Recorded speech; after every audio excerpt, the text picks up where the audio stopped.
Hello বন্ধুরা, welcome to বঙ্গজয়। আজকে ISL cup final ছিল আর তোমরা নিশ্চয়ই দেখেছো খেলা। ISL cup final, Mohun Bagan super giant কিন্তু চ্যাম্পিয়ন হয়ে গেল।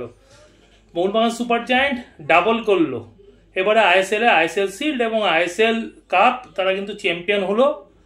তো অবশ্যই অভিনন্দন জানাই মোহনবাগান সুপার জায়ান্টকে। তারা অ্যাজ এ টিম খুব ভালো টিম, ভালো পারফর্ম করে চ্যাম্পিয়ন হয়েছে। কিন্তু আজকে চ্যাম্পিয়নের পরও কিন্তু প্রশ্ন থেকে যাচ্ছে কতটা নিরপেক্ষভাবে তারা চ্যাম্পিয়ন হতে পারলো।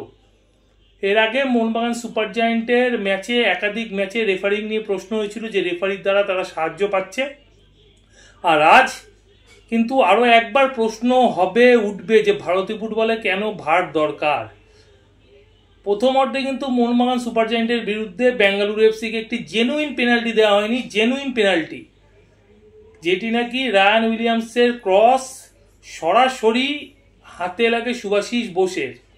কিন্তু রেফারি এবং লাইন্সম্যান দুজনের সামনে থাকা সত্ত্বেও পেনাল্টিটা কেন দেওয়া হলো না বেঙ্গালুরু এফসিকে, সেটা কিন্তু বোঝার উপায় নেই।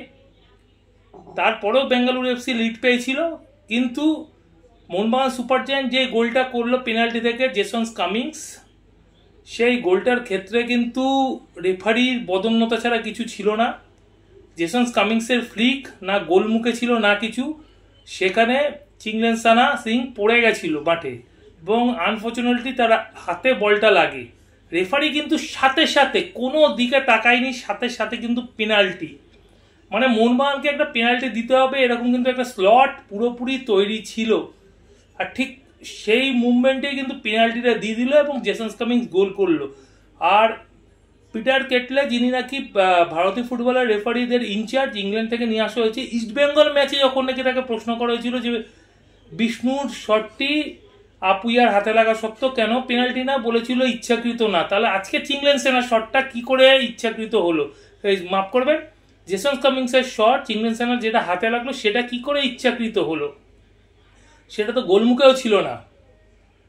তো যাই হোক, ভারতীয় ফুটবলে কিন্তু এই মুহূর্তে ভারের প্রয়োজনীয়তাটা কি, কেন, সেটা কিন্তু বারবার চোখে আঙ্গুল দিয়ে দেখিয়ে দিচ্ছে।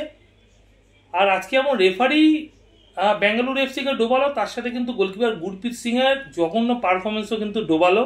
ম্যাকলেরেন এক্সট্রা টাইমে যে গোলটি করে যায়, সেই গোলটি গুরপ্রীত সিং যেভাবে শিশুসুলভভাবে পায়ের তলা থেকে গোলটি খেয়েছে, এটা কিন্তু একটা বলা যায় জাতীয় দলে খেলা গোলকিপার, দীর্ঘদিন ভারতীয় ফুটবলে খেলছে, তার কাছ থেকে এই ধরনের গোল আশা করা যায় না। অতি জঘন্য শিশুসুলভ গোল খেয়েছে। তো যার ফলে আজকে রেফারি আর বেঙ্গালুরু এফসি কিন্তু গুরপ্রীতের জন্যই হারলো। এই দুজন, মানে রেফারি আর গুরপ্রীতের জন্যই কিন্তু আজকে বেঙ্গালুরু এফসি ফাইনাল ম্যাচটা হারলো। তো জেতায়, চ্যাম্পিয়নকে মনে রাখে, বাকিদেরকেও মনে রাখে না। মোহনবাগান সুপার জায়ান্ট চ্যাম্পিয়ন হয়েছে, এটা মনে যেমন থাকবে যে তারা ডাবল করলো, কিন্তু এটা কেউ বলবে না যে রেফারির সাহায্য ছাড়া আজকে কিন্তু ডাবলটা করতে পারতো না মোহনবাগান সুপার জায়ান্ট। শুধুমাত্র রেফারির জন্যই কিন্তু মোহনবাগান সুপার জায়ান্ট এই ডাবলটা করলো।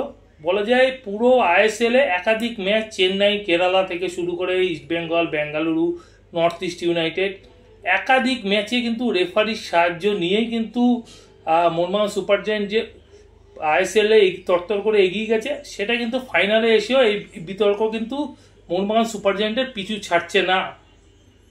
তো অবশ্যই কংগ্রেচুলেশন জানাই মোহনবাগান সুপার জায়ান্টকে, তারা চ্যাম্পিয়ন হয়েছে সেই জন্যে। তো বন্ধুরা, তোমাদের জন্য এইটুকুনি ভিডিও নিয়ে এলাম যে ভারতীয় ফুটবলে একটা ফাইনাল ম্যাচও কিন্তু রেফারি ঠিকভাবে খেলাতে পারে না।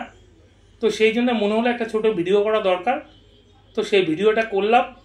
আর ভারতীয় ফুটবল ফেডারেশন কেন যে ভার আনতে চাইছে না, সেটা কিন্তু বারে বারে প্রমাণ হয়ে যাচ্ছে যে হয়তো রেফারি বা কোনো দলকে এইভাবে রেফারি দিয়ে ম্যাচ জেতানো হবে, যদি ভার আসে তাহলে এইগুলো আটকে যাবে, হয়তো সেই কারণেই কিন্তু রেফারি দিয়ে কিন্তু আটকানো হচ্ছে। তো সেই কারণেই কিন্তু বলা যায় ভার আনতে চাইছে না, যে রেফারির ভুলগুলো ধরা পড়ে যাবে। তো বন্ধুরা, এখনকার মতন এই পর্যন্ত। নতুন খবর নিয়ে হাজির হবো তোমাদের কাছে পরের ভিডিওতে। যাওয়ার আগে শুধু একটাই কথা বলবো, আগের ভিডিও যারা মিস করে গেছে ডেসক্রিপশন বক্সে তাদের জন্য লিঙ্ক দেওয়া থাকবে, তোমরা লিঙ্ক ক্লিক করে আগের ভিডিও দেখে নিতে পারো। এখনকার মতন গুড বাই।